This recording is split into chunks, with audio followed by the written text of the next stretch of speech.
everyone, to the third episode of Breaking Generational Curses. And today's topic is bringing back the Black Auntie. If you like what you hear today, please like, share, subscribe. Thank you.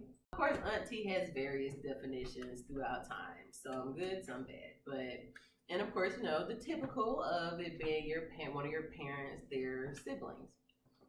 But what we need to really talk about is the importance of the auntie in our communities, in our lives, and in our homes. Mm-hmm. I believe that Black aunties are like the missing link in the Black communities. Mm-hmm. They're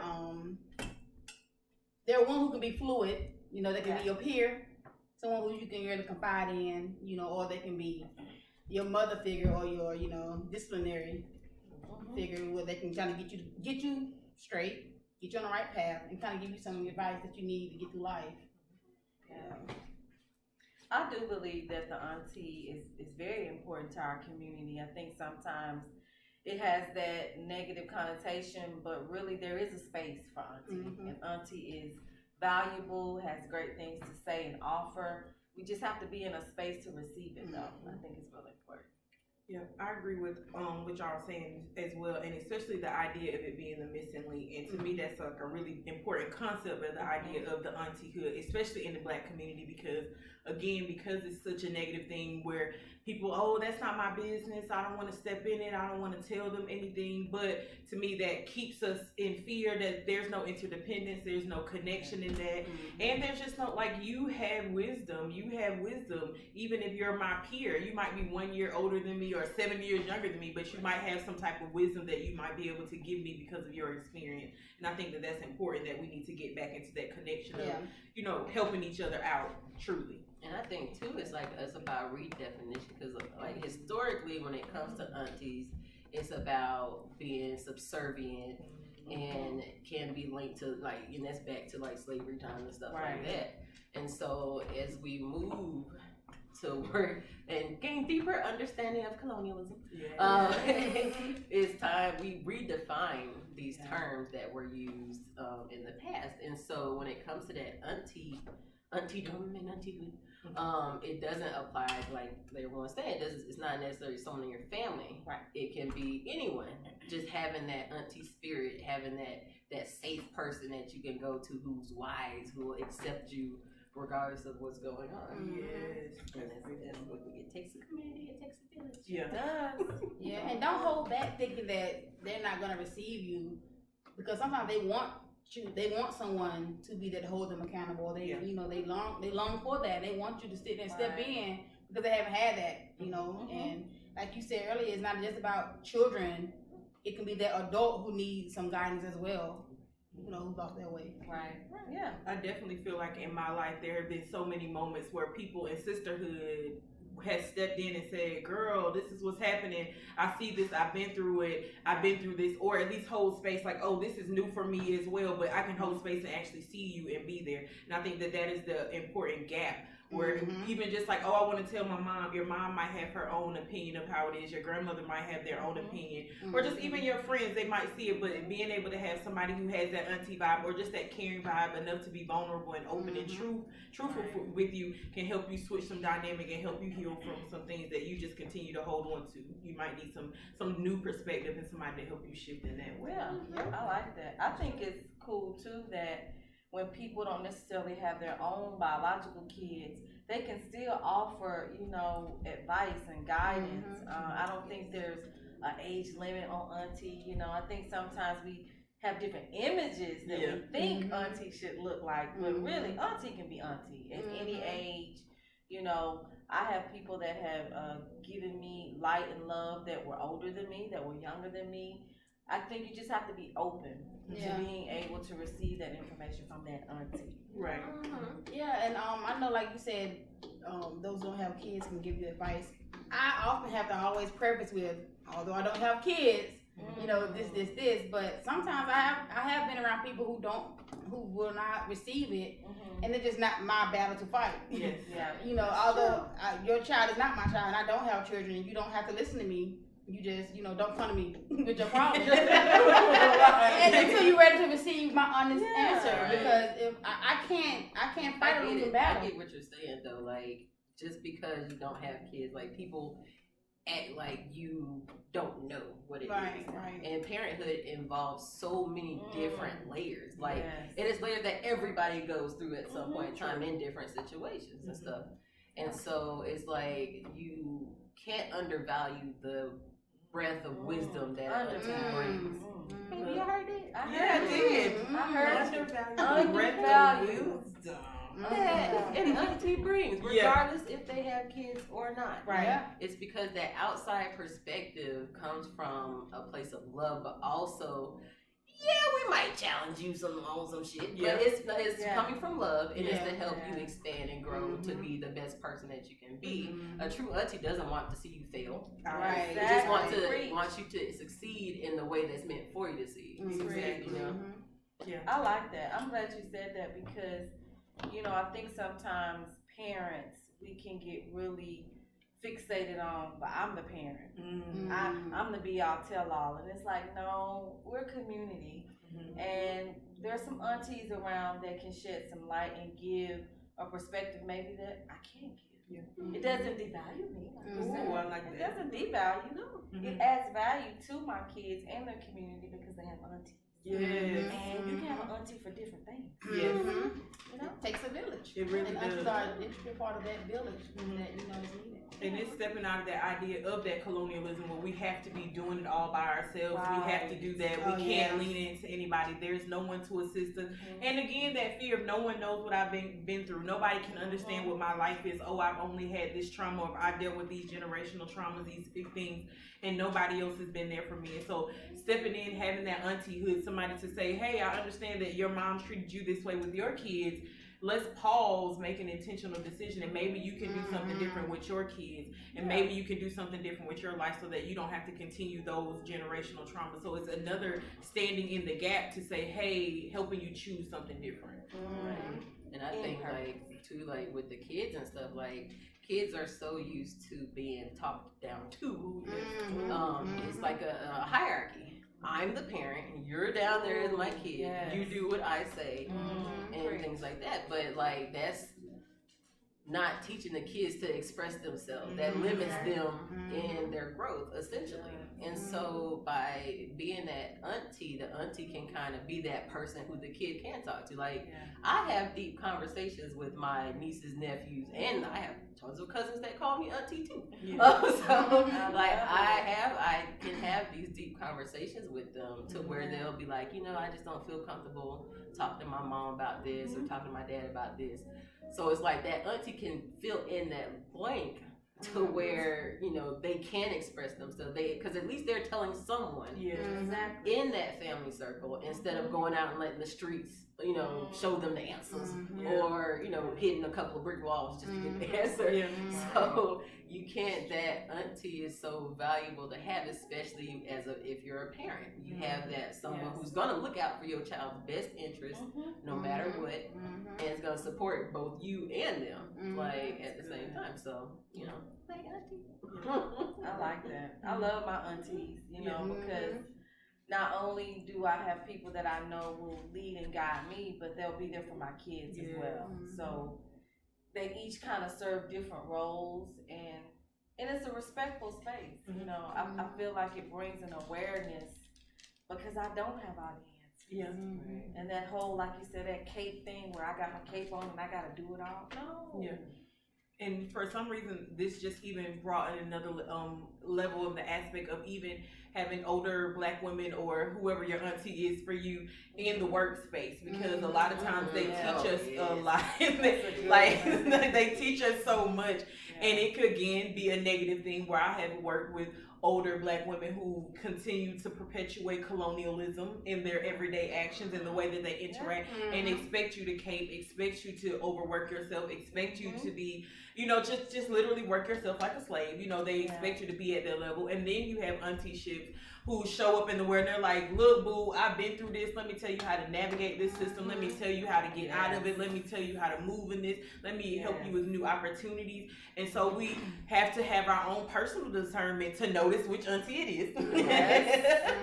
Because we'll have aunties, girl, be quiet. You just want to be able to get to the top. And although I truly value that, because I know in our history we have needed people who you got to be able to show up to those jobs and be in those spaces, but you might not have had a voice. But we do have to notice where there's a transition. Where is auntie helping me get stuck in the system, or is auntie helping me expand? Doing what I need to do instead of just kind of her own opinion about things. I like that.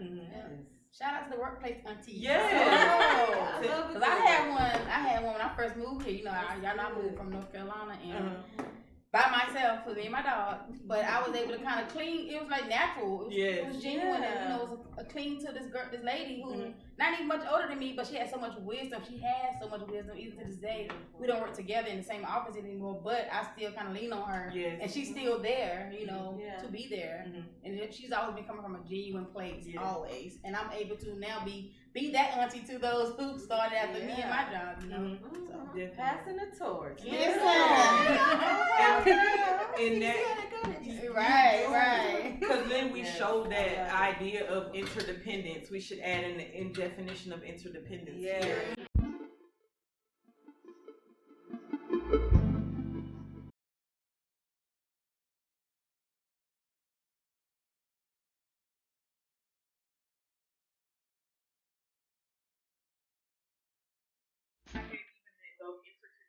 Of being able to have true community, being able to share with somebody, and then truly just not having the fear of being able to come to somebody and saying, hey, I'm struggling with this, can you give me something? Because a lot of times we have stepped up to people who might be auntie age, but not been like auntie vibe, and not been able to help us, because a lot of times, if we are, still operating in the colonial system, where they're seeing us as competition, they're fearful that we're coming up under them to take them away, take them out. You're gonna, take me out of this job, you're gonna take me out of that. And I think that is the idea of, again, colonialized, thinking, because if I'm helping you succeed and I'm helping you succeed, then that means that we're all succeeding, and I don't have to think about, there's fear that it's not competition. We're all community, because at some point I am going to retire, and what if you have an awesome, like if you're gonna have an awesome idea, why wouldn't I want to bring that to the table? Because that helps all of us, and it helps whoever we're helping. You know what I mean? It's not like we're just, I don't know, nothing that we do is not going to be something that we're helping somebody else. So if I'm doing it in collaboration with you, it's actually helping the community. And if I'm in fear that me collaborating with you is going to make you stand out more in the community, that's weird, and I shouldn't be doing that work. So I think that we just have to have that true discernment of who we're talking to, what that looks like, and then that, where is that fear showing up in ourselves, and being able to talk to somebody and knowing if it's the right person too. Right. So I've had several aunties, literally, and I think I can think of one in particular, being in the workplace, an older lady just giving me guidance as I came into a new department. She was all smiles, no judgment. And she could see that I was a little quiet and just kind of trying to, see what was happening. But, she pulled me aside and reassured me, that you're going to do fine, you're great. And what I liked over the years, even when I moved on to other departments, she would see me in the hospital and she would stop and ask me, how are things going? Are they treating you well? And she just always had something positive to say, and really helped me navigate the system. So shout out to Auntie, you know who you are.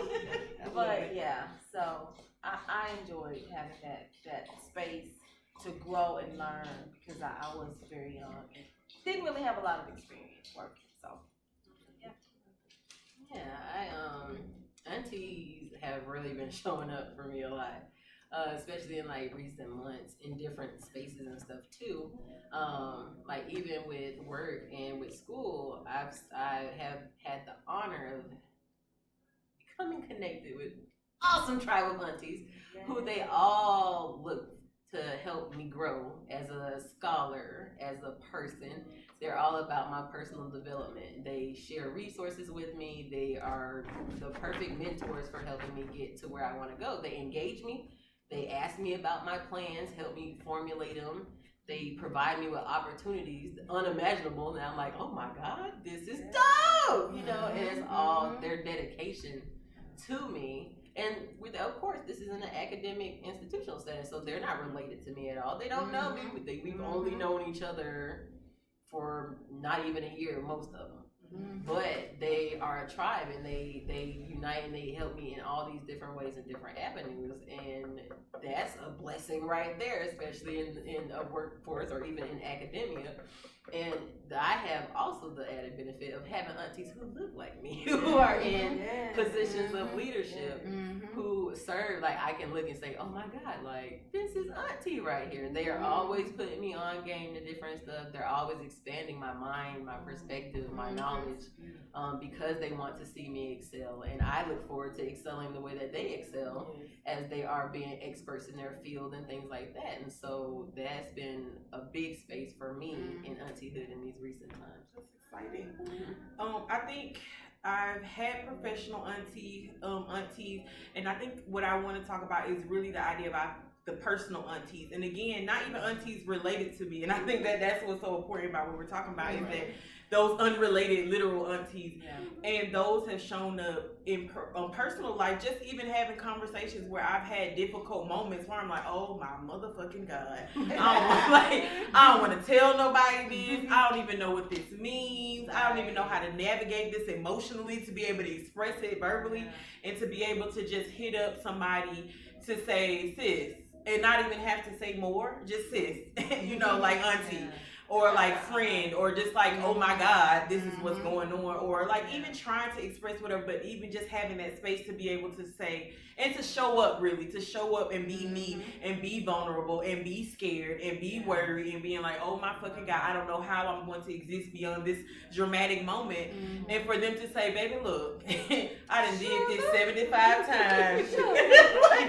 Like, that ain't shit. I already did that. We have been through that. And you know, and doing it, and it gives you a different perspective outside of your mom, or you know, even your literal auntie, because sometimes they want to coddle you and say, look baby, it's okay, or oh whatever, you know, give you those words. But sometimes that auntie kind of shakes you up out of your bullshit that you on by yourself, like, baby, I hear you, get up off that motherfucking floor. Like, we got some things to do, and still holding you, like, I hear you, and I'm holding you in that true space, and I'm really acknowledging what you're going through. But in that same breath, like, come on. And it's not like, oh, pull yourself up from your bootstraps. Like, I truly acknowledge you, because I've been there, and I can talk to you about what I've been through, and I've shown you what I've done, and let's keep it moving and figure out what to do for yourself. So I think that has shown up for me the most powerful auntie-ness for myself personally. And I've had the opportunity or the pleasure of having some great aunties in the workplace as well as in my personal life as well. And one who I met at the workplace who became a personal auntie, like outside of work, to where I could go to her and not be judged, because I make some crazy decisions sometimes, and I don't need that extra pressure that I'm giving myself already. I'm already like, girl, what did you just do? Why did you do that? Right. Auntie, so listen, what happened was, this is what really but I'm able to really get some nuggets from her, and she really can just sit me down and say, look, you know, this is where you are now.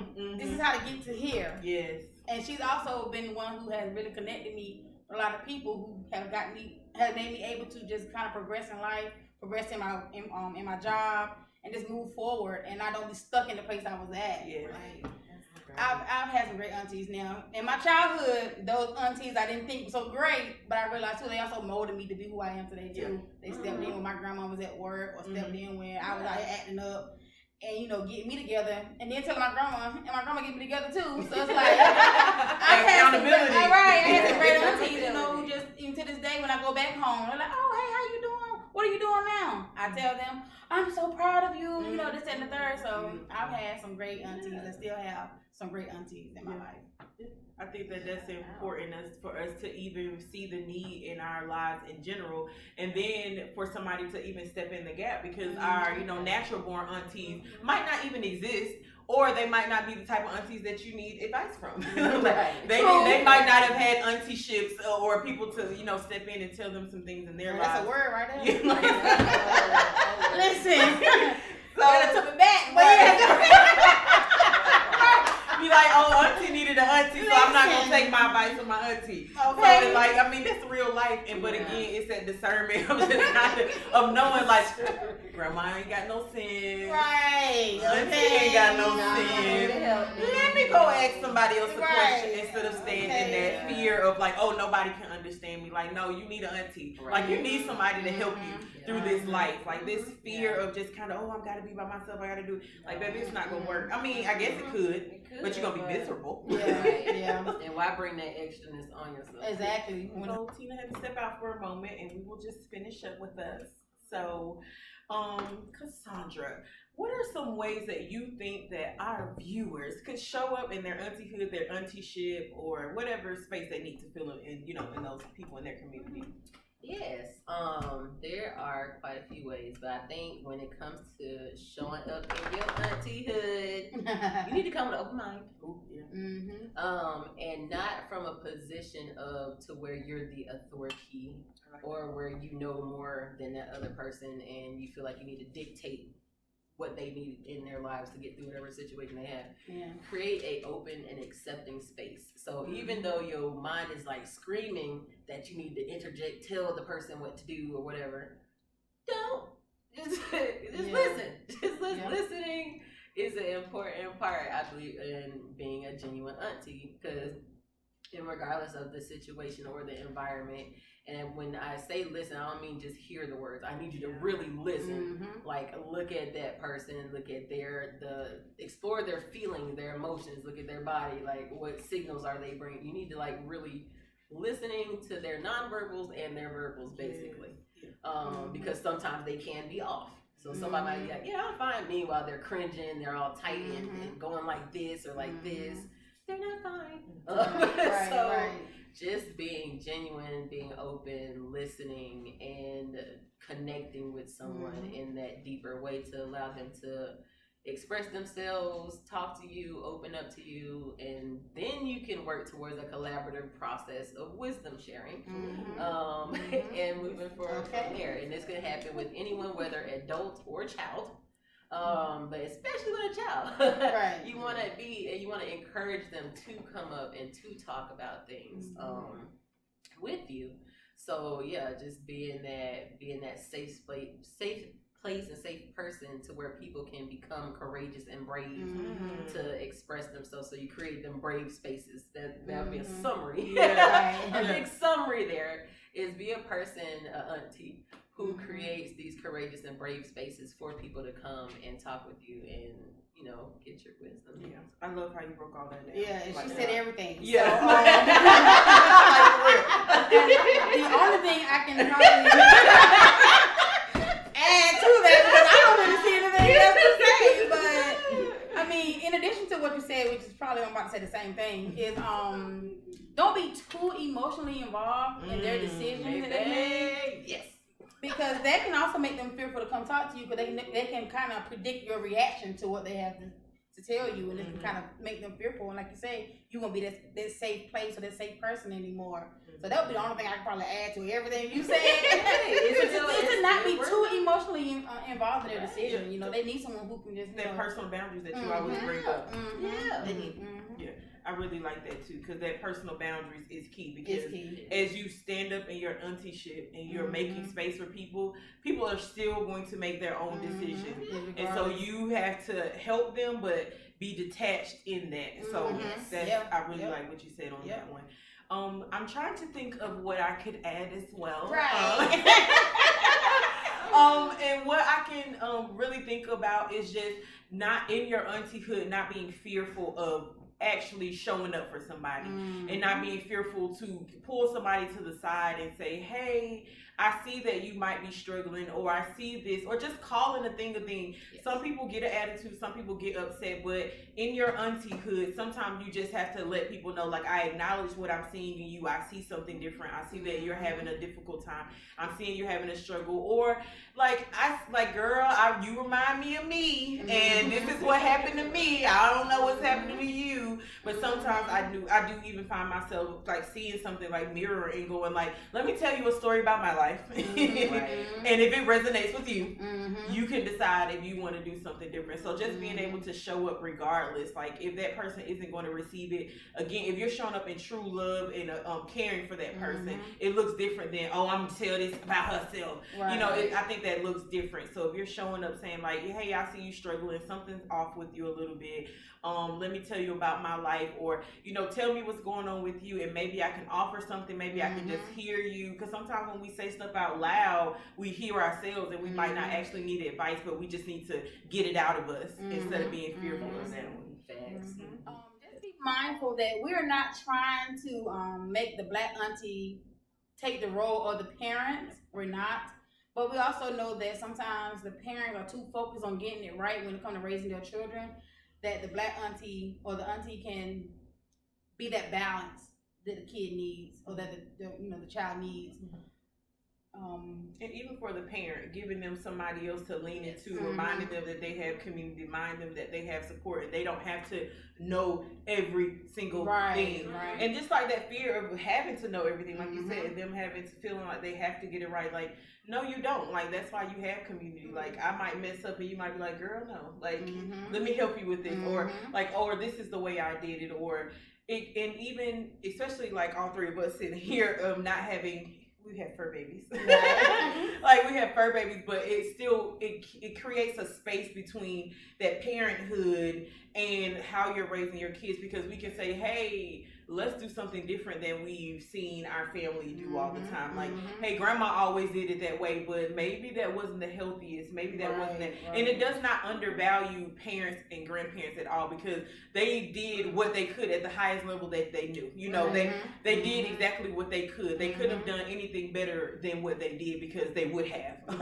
So there is no devaluing what your parents did, because they did only what they knew how to do. They did what they could. But having that community step in, it helps your parents to say, oh, let me pause. Like, I don't have to know it all. Like, a cousin such and such said she did this with her kid, or such and such, you know, said maybe I should count to 10 before I cuss my kid out. Like, maybe I should pause, because, you know, truly, like, granddaddy used to cuss me out and it made me insecure. And I don't think that we see that correlation between what that looks like. So being able to have other people in your community pause and say, hey, boo, let's make a different decision, can actually help you in your, you know, frustrations in parenthood, or just even just life, like just life, because we all are existing and growing in general. So somebody stepping in and just offering us something that can lighten our load is where we need to emphasize, instead of the idea of somebody trying to take power or be you know, be powerful raise over your child for you.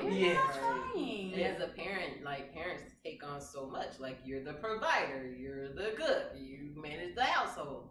So why not have a auntie that you can bring into the picture that can also help you out too? Like, I'm definitely an involved auntie. Yes. So like, I do when I have a lot going on myself, but I try to be there to support both my nieces and nephews, but also my brothers and sisters, or whoever need me to, whoever the adult is. I like to support. So like, and I do so often. So like, I think just being, like she said, auntie, we are not trying to take over the parents. You can guarantee, that ain't nobody here Not not trying to take over at all. But we are, as an auntie, you're invested in seeing the success and growth of both the child, teen, parent, the household, whatever.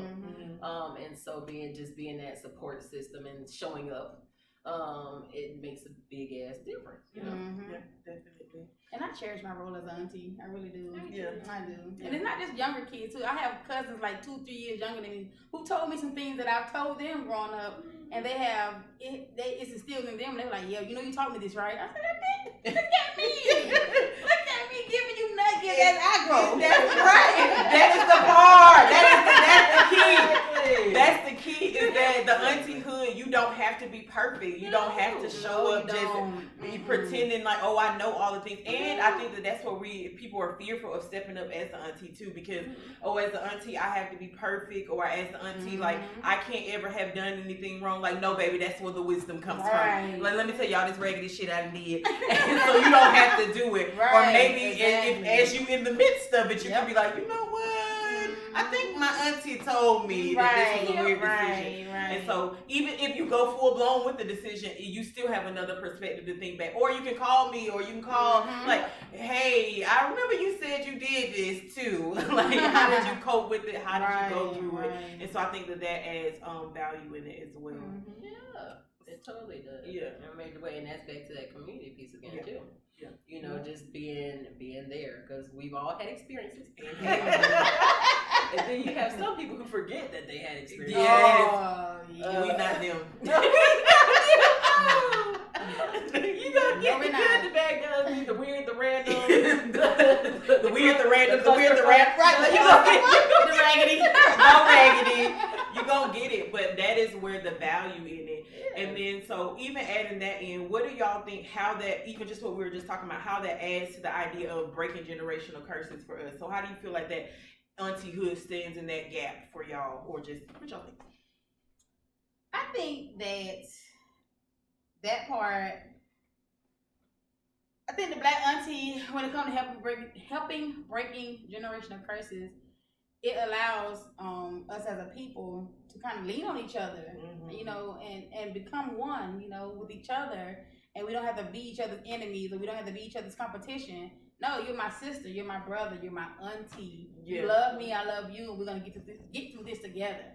That's what I feel like it does with the generational curse. I agree with that. Yeah, I think when it comes to generational curses, the highlight of the auntie, especially this day, is just once again bringing that change in perspective. So like I know for me, I am a very observant person. I have a big family. Their country is hell. So I picked up, you know, some patterns and some traits and things that they have done. And I'm like, yeah, nah, I don't want that at all. But it helps though, because like when people come to me for that auntieship, I will point it out and let them know, like, well, you know, if you take a look at our family, these are some of the patterns. You see these patterns right here, and it's time for us to break the patterns. Yes. And so, like, and I encourage them, like, this is how this is how you can break it. I was like, first off, you're talking to me. Okay. And that's a step right there, is because oftentimes, you know, we don't like to share our deepest things or what's going on, but I always encourage and be like, you know, first off, you're coming, so that's a start. You're talking. You're not holding this in, just letting it fester and boil. Right. But also just like, look what this auntie did, look what the uncle did, look what grandma did, look what your mama did. This is a family pattern that we have for this particular situation. Let's see what we can do to move forward. And so then that allowed, like, I'm referring to a specific situation, of course, but that allowed her to really think about her own way of how she parents, how she handles things. And she was like, you know what, I'm not about to let them, just because all of them are, you know, talking shit or being, you know, saying I need to do this, I need to do that. She's like, I don't want to do it. I don't feel like that's my truth. And I was like, that's the part. You sit there and stand in your truth. Because that's precisely what hasn't been done generationally. Right. Just because someone, oh no, you need to do this, you need to do that, telling you how to live your life. Yes. But when you realize that it doesn't jive, that's not your truth, you need to stand in it. And so, like, breaking that generational curse in that situation, I encouraged her, stand in your truth. You know what's best for you. No one's living. None of these people are in your household, except your little ones. They don't have to go through the same things you do. They don't experience the same things you do. Do what you feel you need to do and what's best for you. I didn't tell her what to do at all. I simply pointed out the patterns, and she was like, you know what? You're right. And then she threw out some patterns that she noticed too. So we were in that moment, we were able to break down some of our generational curses that had been passed on from family member to family member.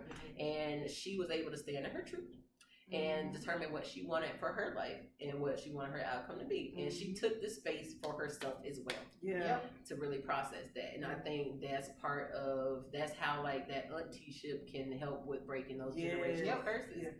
It's just by having that, helping, you know, having a change of perspective and being that courageous, brave space for others to come and determine and learn their truths ultimately. Like, I didn't tell her anything. She made all the decisions on her own. She had all the thoughts on her own. I simply pointed out what I've observed in our familiar patterns. And now she's totally flourishing. Like she worked through that situation, she felt more grounded in herself, and it worked out for the best. That is the gap. Like that's the feeling of it. And so adding in with my idea of what Black aunties do with generational curses is literally exactly what y'all said. It's the filling the gap, it's standing in it, and it's allowing you to be witnessed. And it's allowing you to show up and just be like, yo, like something is going on and I'm tired of hiding it. I don't have to mask it. Or even sometimes your auntie might have to rip the mask off your face. You know, like, hey baby, I see that you lying. Let me rip this mask off your face and let me, you know, like let me take it off, baby. Yes, like take this off, go on, sit down, baby. Go on, come on, sit down. And come on, sit down. Let me talk to you. Let me let you suckle upon my teeth and tell you a story, baby. Because it's like somebody has to call you to that table, because we can be in these systems, we can be in these jobs, we can be in these relationships, and we can be raggedy, and people will just be like, oh, look at her being raggedy, that must be so normal. And then as soon as something comes, oh, I been knew that, you should have said something then, baby. And so I think that's where that gap is. It's like, instead of allowing people to be miserable because we are so used to misery, just say something. And just projecting their insecurities on you. Just say something to somebody. Say something. Like, give them a chance. Because I might be able to call out something for you that you don't recognize in yourself, but it's something that you've been uncomfortable with. You're like, oh, I am kind of miserable in this situation. And so now that it's been called out, like maybe this isn't a norm that I should be holding on. Like maybe this is a little something weird. And so I think that kind of helps you calls yourself to the table, and it calls out, your experiences. You notice those patterns. I know for me, that is a big thing. When I start to notice patterns, I'm like, hey, let me not just completely go negative on my whole life. Like, okay, well, where am I noticing? Where is that gap? Where is that wound that situation is entering in? Where is this boundary that I'm allowing other people to step over? So where can I pause, because some auntie or somebody has called me to the table to be like, hey baby, we doing something that we already did, and you about to do it again, so what are we going to do differently? So I think that helps us break those curses of just not having to relive the same trauma over and over, just because my mama lived it. No shade on mamas though, like at all, because again, we continue to learn until people do stuff on purpose. And I'm choking. We know that our moms and our grandmothers and our foremothers have come before us, and they've made different decisions to get us as free as we are now. And so we hold that space that they have gotten us this free, and we need to stand in that gap to help somebody else get freer. And especially this younger generation, baby, they give me so much joy. Okay. Every time a little black child gets more free, I get more free, because I get so excited that they get to just challenge so much. They get to challenge. They have so much language. They're just taking it and laying down. They're not. And it's just like they just are showing up. And so when I see them kind of pondering, I'm going to hype it up. I'm going to hype it up. Like, oh, you think that you should rest? Baby, let me tell you more about that. And so it's like, I want to stand in that gap, because that is where you're truly healing the generational trauma, because it does not have to be my own lineage. But if I see you, baby, you're gonna be my lineage today, because if I see something in you that I'm like, baby, I went through that, and there's no reason for you to even exist that way, and that fear, that worry, I'm going to stand in that gap. And you might be like, girl, what is she talking about? But you might remember it in 10 years and be like, oh, that's what she was talking about. Because I know that for me it's happened where people have told me something like that doesn't resonate the way that they explained it. But later on you can say, oh, I understand that. I can that makes more sense. So I think just even using different type of language, that's why we need different aunties. We're all going to come and speak a different way and tell you something, and your work auntie gonna say something different than your work, then your work auntie at a different place, or your real auntie, or even how your mom shows up, and even her auntie-ness, sometimes mama have to get with you too, and can do it in that way as well. So I think that it's not just an actual auntie, it's a vibe, it's a mood. It's just a whole, it's an experience, that we have to just be able to stand up and shift between like being auntied and to auntie. So I've learned a lot. I did. Any particular takeaway that kind of with you in your spirit since you even said that? Anything that you can? I like when you talk about breaking it and like being intentional. For one, being intentional, I have to be more intentional with my role as an auntie. For one, and like you said, you help a family member break down some stuff.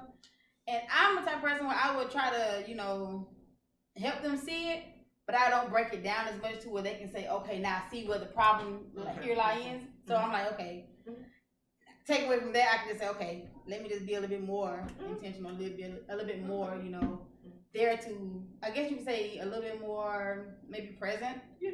And so I can help her or him break it down a little bit more than than surface level. Yeah. Because like you said, it could be, it is a reason why this is going on. It is a, you know, a particular thing that can be, you can kind of harp on and see where you can get it, where it has started at. Yeah. And you can stop it right there.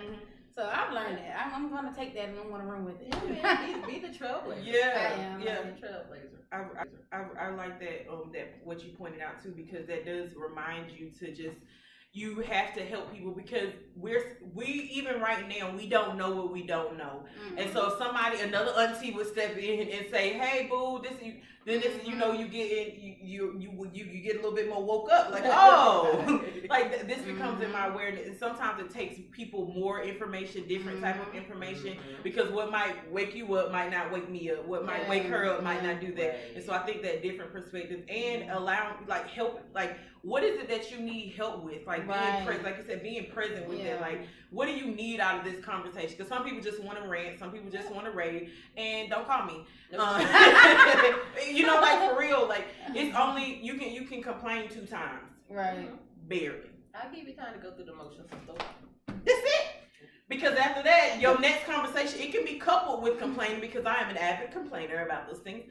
But it needs to be coupled, like, oh damn, but let me do, oh damn, like, you know. Yeah, but it has to be. I'm that one to tell me until you want to change your situation, don't talk to me anymore about it. Yeah, I don't want to hear it. I really don't. That's a boundary. And I'm like, don't tell. Listen. Because you got some people who they will see that as, oh, okay, you're just the person I can call and vent. Yeah. They spew out all their shit. And here you got all this, I'm holding on to all of this, and it ain't even my business. Yeah. It ain't even my problem, but I'm holding on to your problem. And that is the boundary in the auntie-hood. And I have created that boundary. You have to have those boundaries. It's like, I want to help you, I want to see you succeed, I value your life and what you're experiencing, but also I'm going to put a boundary up, because it doesn't mean that you have full-blown access to me, and that you have full-blown access to my emotions and my well-being and everything. So as I help you say, hey, these are the things that I'm noticing, the patterns, let's discuss it. But then I gotta still leave you there for you to make that decision to go on to that. So the auntie-ship isn't like coddling you up and, you know, swallowing you and taking you.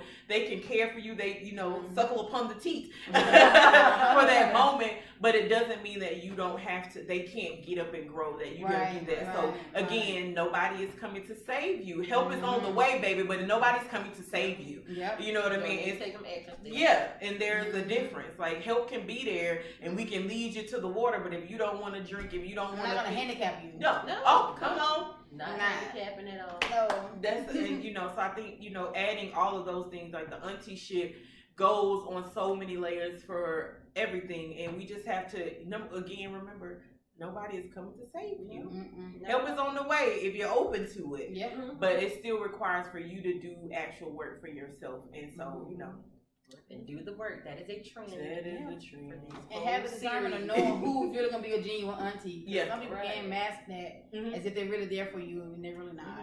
But as you check in with yourself, that's when you know who's really there for you and who's not. And being able to say, okay, auntie wilding a little bit, let me step back from this. Or maybe that's not even, maybe auntie is good with emotional relationships, or maybe auntie doesn't have good work advice. So you have to have another auntie.